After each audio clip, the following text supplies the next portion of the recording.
Did you know over 70% of dog owners struggle with basic obedience? What if there was a proven method to change that? Today, we dive into professional dog training using Paul's methods. Why his approach stands out for fast, effective results. Do you ever feel like you're speaking a different language than your dog? You call their name, and it's as if you're speaking into the wind. You use what you think are clear, simple commands, but you're met with a blank stare, a flick of the tail, or worse, they just wander off, completely oblivious. It's a deeply frustrating and isolating experience, one that can make you question if you're cut out for this at all. You brought this wonderful creature into your life imagining a partnership, a shared journey.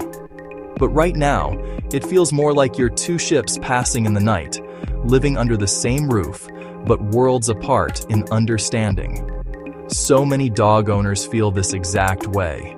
It's a silent struggle happening in homes everywhere. Let's paint a picture. Does this sound familiar? The doorbell rings. Your heart sinks. You brace for impact because you know what's coming. A frantic, barking blur of fur launching itself at your guest. You call out, down, off, no, but your words are lost in the chaos. Your guest is trying to be polite, maybe laughing it off, but you can see their discomfort. You feel a hot flush of embarrassment, apologizing over and over as you wrestle your dog into another room, the joyful moment of a friend arriving completely overshadowed by stress. Or how about this? You decide to go for a walk. Something that's supposed to be relaxing for both of you, but from the moment you clip on the leash, it's a battle of wills. Your dog is pulling, lunging, zigzagging across the sidewalk, choking themselves against the collar. Your arm aches, your shoulder is sore, and you're constantly scanning for other dogs, people, or even squirrels that could trigger another lunge. It's not a walk, it's a workout you didn't sign up for. You come home more tense than when you left. And then there's the destruction. You leave for just a few minutes and return to find your favorite shoes shredded, the couch cushions de-stuffed, or trash strewn across the kitchen floor. It's not that they're a bad dog. They're a bored, anxious, or confused dog. But knowing that doesn't make the cleanup any easier. In these moments, frustration builds. It starts as a small spark of annoyance, but quickly grows into a wildfire of stress. Every interaction becomes loaded with tension. You find yourself anticipating the next problem, living in a constant state of high alert. Your voice gets sharper. Your patience wears thin. You might even find yourself yelling, not because you want to, but because you feel so utterly powerless and unheard. This isn't the relationship you dreamed of. And slowly, almost imperceptibly at first, the bond begins to strain. The easy affection is replaced by a sense of duty. The joy of their companionship is clouded by the anxiety of their behavior. You might find yourself hesitating to pet them or keeping a physical distance because you're just too worn out to deal with the potential for jumping or nipping. Your dog feels this shift. They don't understand the words, but they are masters of sensing our emotional state. They feel the tension, the frustration, and it can make their own anxiety and confusion even worse, creating a vicious cycle that pushes you further apart. Daily life gets hard. Simple tasks become monumental challenges. Trying to cook dinner with a dog constantly underfoot or barking for food. Attempting to have a conversation on the phone while your dog demands to play fetch. Even just sitting down to watch a movie is interrupted by whining or pacing. Your home, which should be your sanctuary, starts to feel like a battleground. You're no longer just a dog owner, you're a full-time crisis manager, and it is exhausting. So, walks and guests get avoided. You start making excuses. Oh, he's not feeling well today. It's too hot, cold, wet for a walk. You stop inviting friends over, or you meet them out, because it's just easier than managing the chaos at home. Your world and your dog's world begins to shrink. This isolation only compounds the problem, leading to more pent-up energy and fewer opportunities for your dog to learn how to behave in the real world. But here is the most important thing to hear right now. You are not alone. In fact, a recent survey from the American Pet Products Association found that over 70% of dog owners report facing significant behavioral challenges with their pets. 70%. That's 7 out of every 10 people you see at the dog park, on your street, or in the pet food aisle. They are struggling with the exact same issues: the pulling, the jumping, the barking, the not listening. Many feel completely lost about where to turn. You've probably tried everything. You've scoured the internet, falling down a rabbit hole of conflicting advice. One article says to be the alpha, another says to use only treats. You've watched countless videos, bought books, maybe even tried a training class that didn't stick.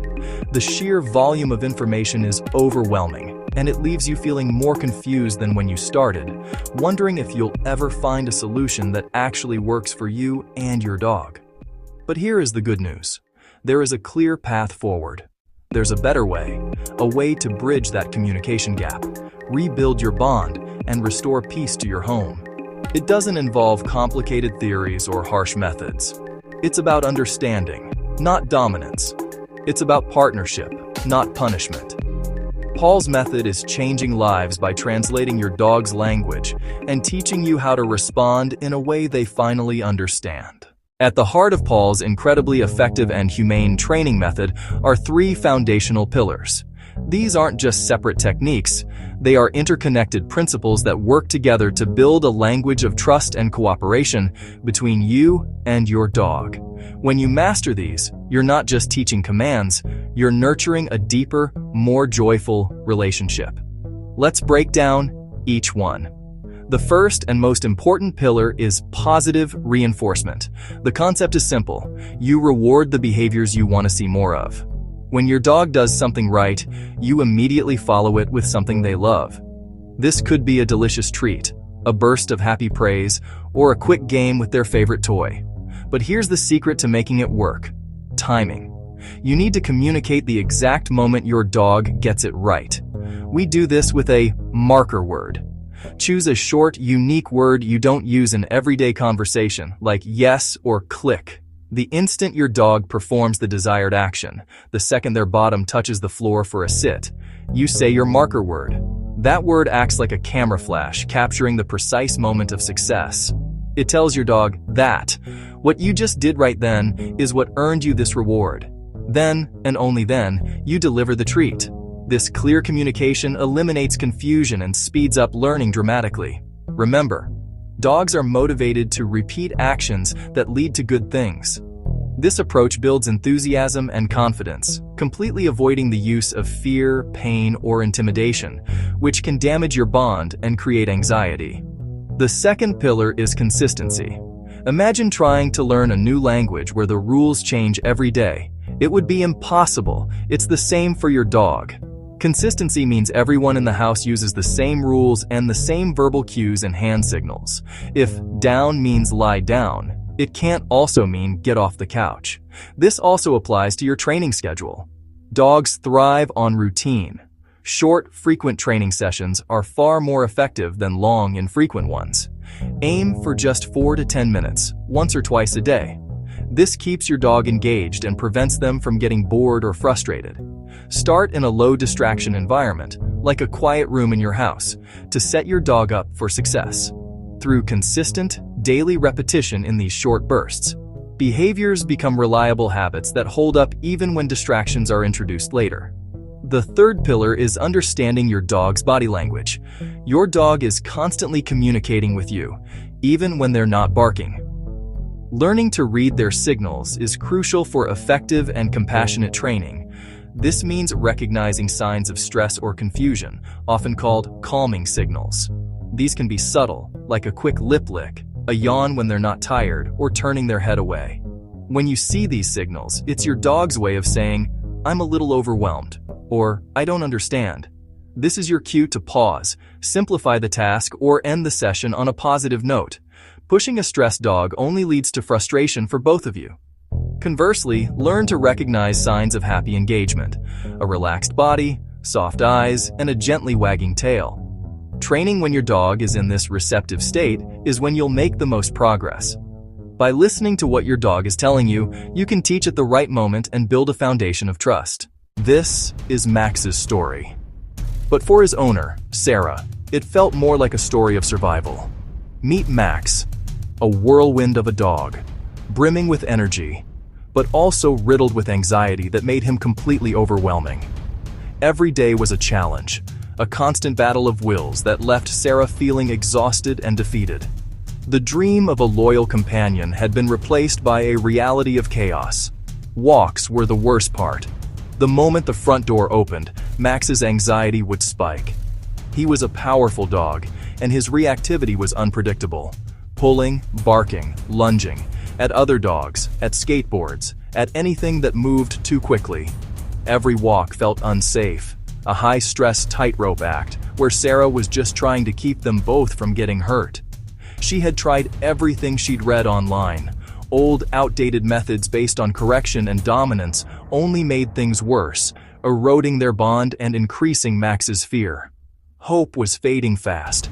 She was beginning to think this was just how it was going to be. Then they found Paul, and with him, a new philosophy. It wasn't about controlling Max, it was about understanding him.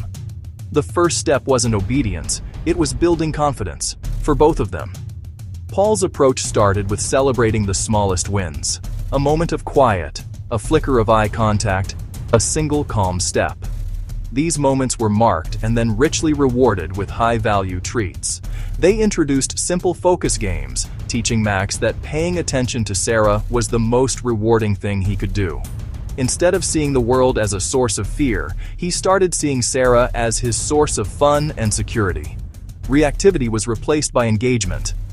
Next came threshold training. The front door, once a gateway to chaos, became a classroom for calm. Max learned that he couldn't burst outside. He had to offer a calm sit and wait for the release cue. This simple exercise shifted his entire state of mind before a walk even began.